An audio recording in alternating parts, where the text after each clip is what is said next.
हजारीबाग आनंदा चौक स्थित अनादा उच्च विद्यालय के प्रांगण में हिंदी साहित्य भारती हजारीबाग के तत्वाधान में हिंदी के प्रख्यात साहित्यकार डॉक्टर सुबोध सिंह शिवगीत की कहानी लिखी पुस्तक चाक पर कुम्हार पर परिचर्चा सह सम्मान समारोह का आयोजन किया गया। इस अवसर पर हिंदी के वरिष्ठ कथाकार रतन वर्मा, हिंदी साहित्य भारती के प्रदेश महामंत्री डॉक्टर सुनील कुमार दुबे, जिला अध्यक्ष राजेश दुबे, आलोचक बलदेव पांडे तथा अन्य कई गणमान्य उपस्थित रहे। दीप प्रज्वलन के उपरांत साकेत कुमार पाठक तथा अभिषेक मिश्रा द्वारा सरस्वती वंदना किया गया। तत्पश्चात सुनील कुमार दुबे ने विषय प्रवेश कराते हुए हिंदी साहित्य भारती के सम्मान समारोह की कड़ी में राष्ट्रवंदन कवि अभिनंदन के अंतर्गत डॉक्टर सुबोध सिंह शिवगीत की कृति चाक पर कुम्हार का चयन किया गया है। आलोचक बलदेव पांडे ने इनकी कहानियों पर बारीकी से ध्यान आकृष्ट कराया। उन्होंने इनकी कथन शैली और भाषा शैली पर विस्तृत चर्चा की। सुबोध की कहानियां जीवन से जुड़ी हुई हैं और इनका अनुभव संसार व्यापक है, जो कि इनकी कहानियों में दिखाई देता है। वरिष्ठ कथाकार रतन वर्मा ने सुबोध की कहानियों पर बात करते हुए उनकी रचना प्रक्रिया की जटिलताओं से परिचय कराया। इनकी कहानियों में एक कहानीकार की छटपटाहट साफ दिखाई देती है। इस समय की नब्ज पकड़ने वाले साहित्यकार हैं। इस कार्यक्रम का मंच संचालन संजय तिवारी ने किया। इस अवसर पर साकेत कुमार पाठक, पूनम त्रिवेदी, प्रोफेसर राजू राम, मुरारी सिंह, राजीव चौधरी, हरेंद्र कुमार, मिलन माला, अभिषेक कुमार आदि उपस्थित थे। कार्यक्रम में उपस्थित कवियों से हमारे संवाददाता प्रदीप पाठक ने कविता के माध्यम से खास बातचीत की। आइए देखते हैं इस पर तैयार की गई यह।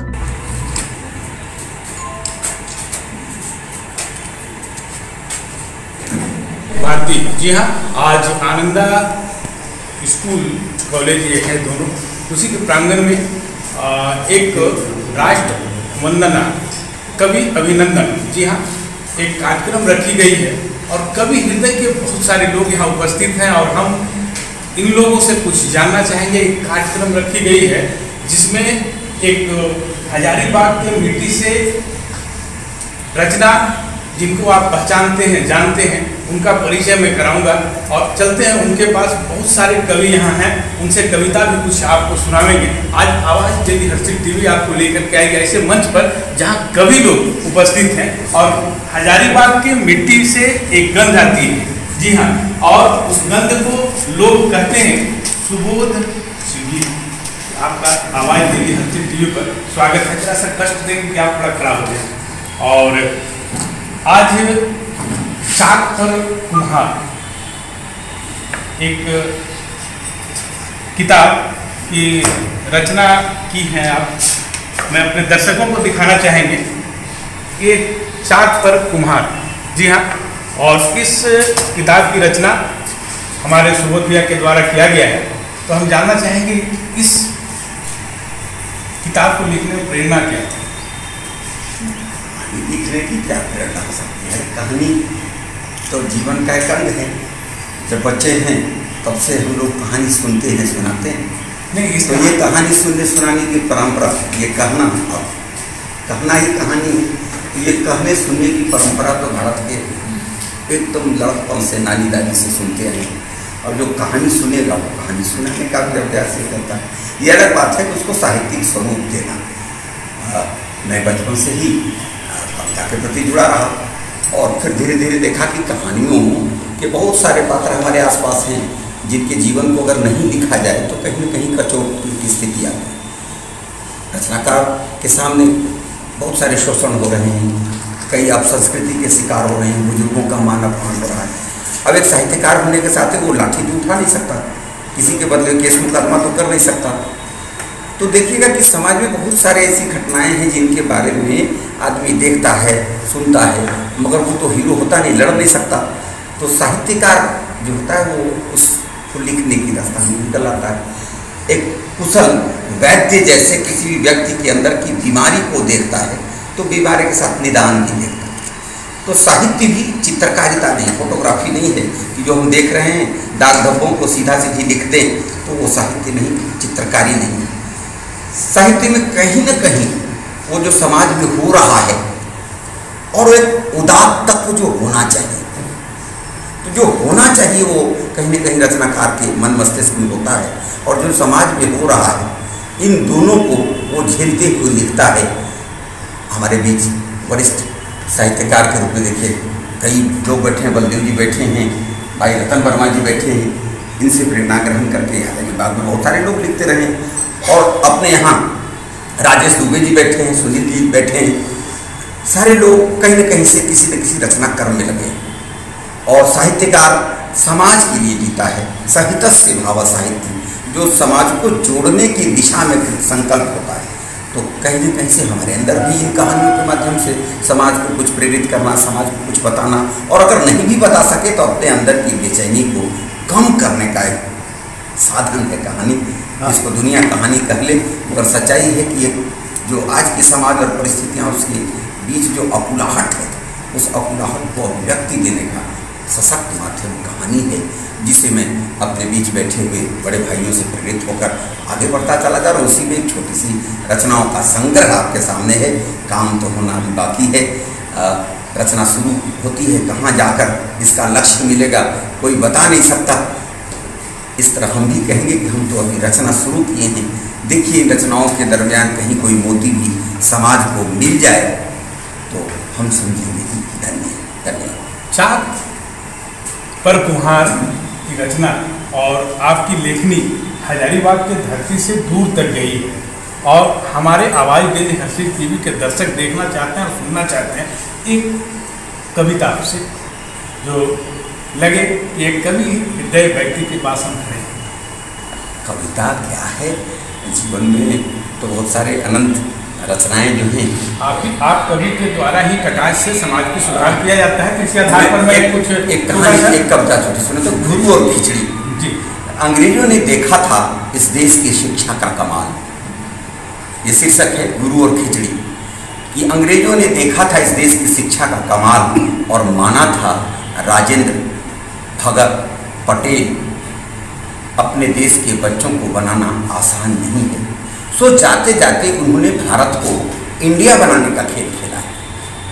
सो जाते जाते उन्होंने भारत को इंडिया बनाने का खेल खेला है और बिठा लिया है कर्जन कॉर्नवालिस यही पैदा करने का जुगाड़, और बिठा लिया है कर्जन कॉर्नवालिस यही पैदा करने का जुगाड़, जो वेस्ट इंडिया कंपनी यहीं पर बनाएगा और हम बिल्लियों की रोटी अंग्रेज वाले बंदर को पहुंचाएगा। और वेस्ट इंडिया कंपनी यहीं पर बनाएगा और हम दिल्लियों की रोटी उन अंग्रेज वाले इंग्लैंड वाले बंदरों को पहुंचाएगा। और आर्यभट्ट बाणभट्ट चरक सुश्रुत का गुरु विदेशी सहयोग से प्राप्त चावल दाल से कंकड़ पत्थर चुनेगा और शिष्यों के लिए पौष्टिक खिचड़ी पकाएगा, शिष्यों के लिए पौष्टिक। धन्यवाद आपका।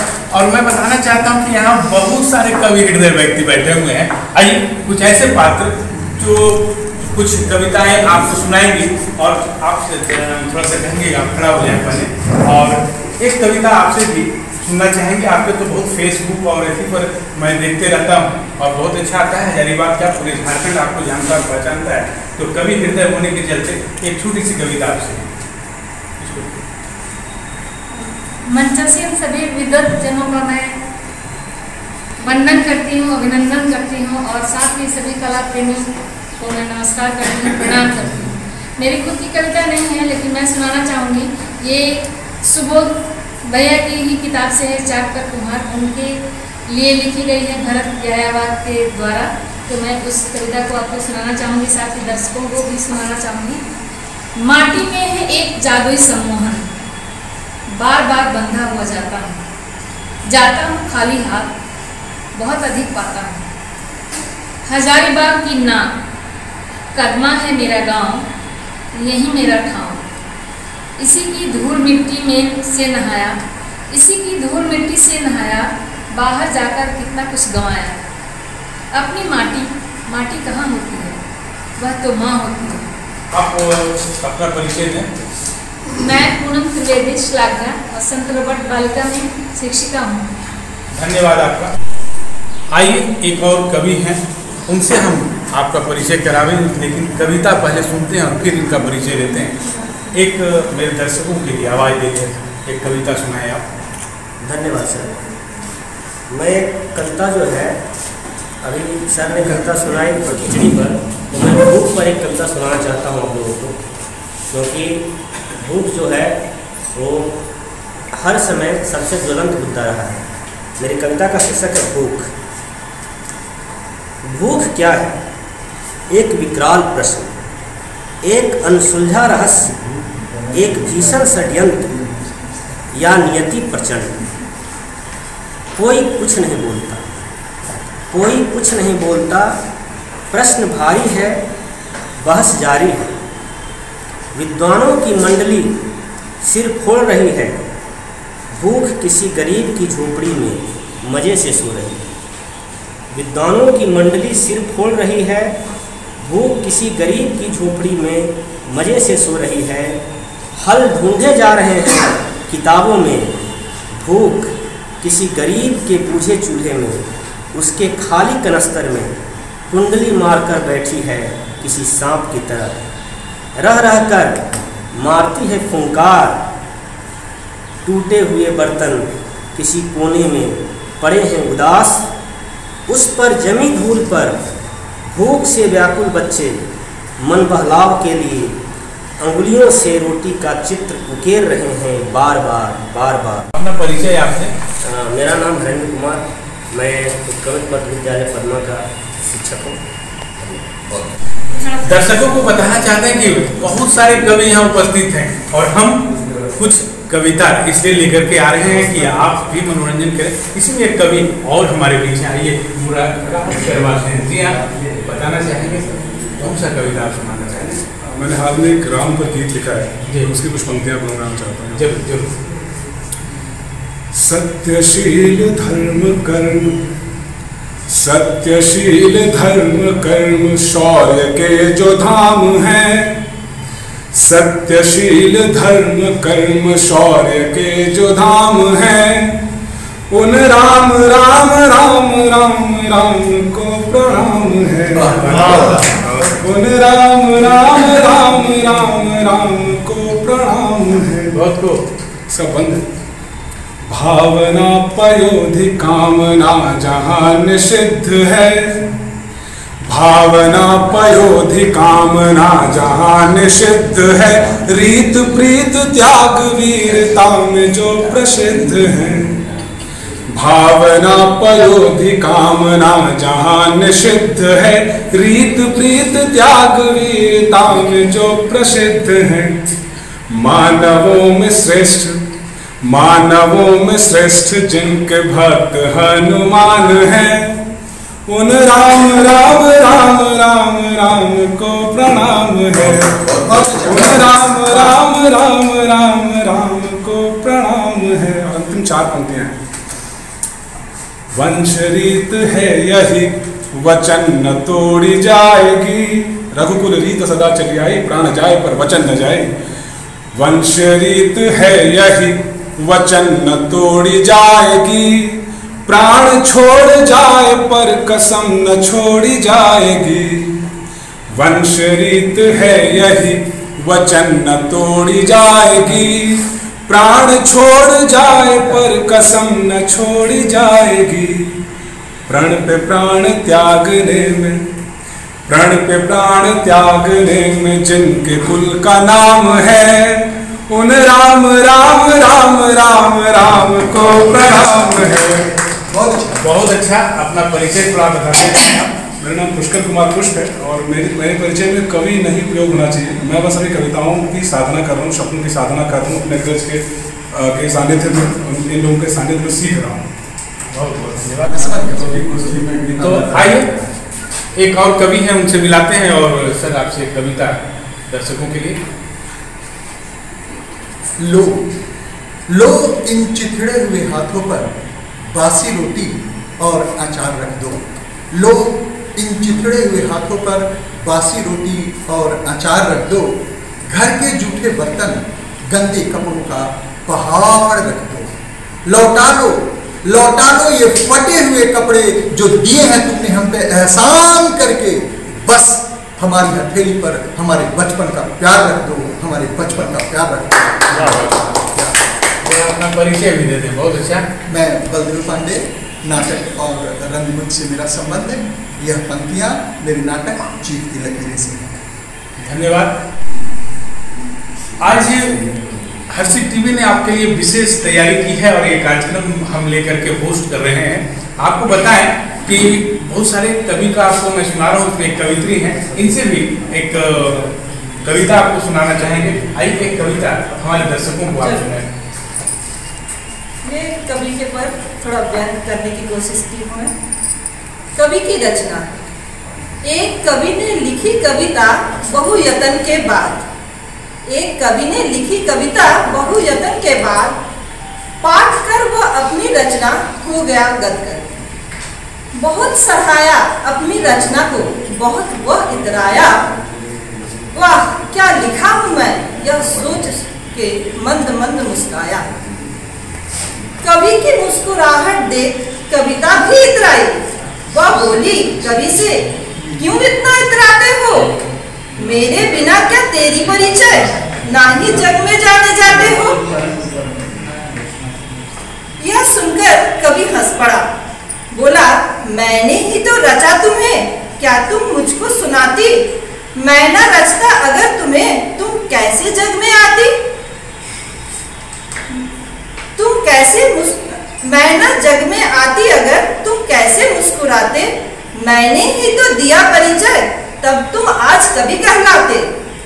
देख देख दोनों का दम, माँ सरस्वती है घबराई, और प्रश्न किया ब्रह्मा जी से, आपने ये कैसी सृष्टि है रचाई, जड़ हो या जीव सब में भर दिया अहम, जड़ हो या जीव सब में भर दिया अहम, सब समझे अपने को बड़ा ना कोई किसी से कम, सब समझे अपने को बड़ा ना कोई किसी से कम।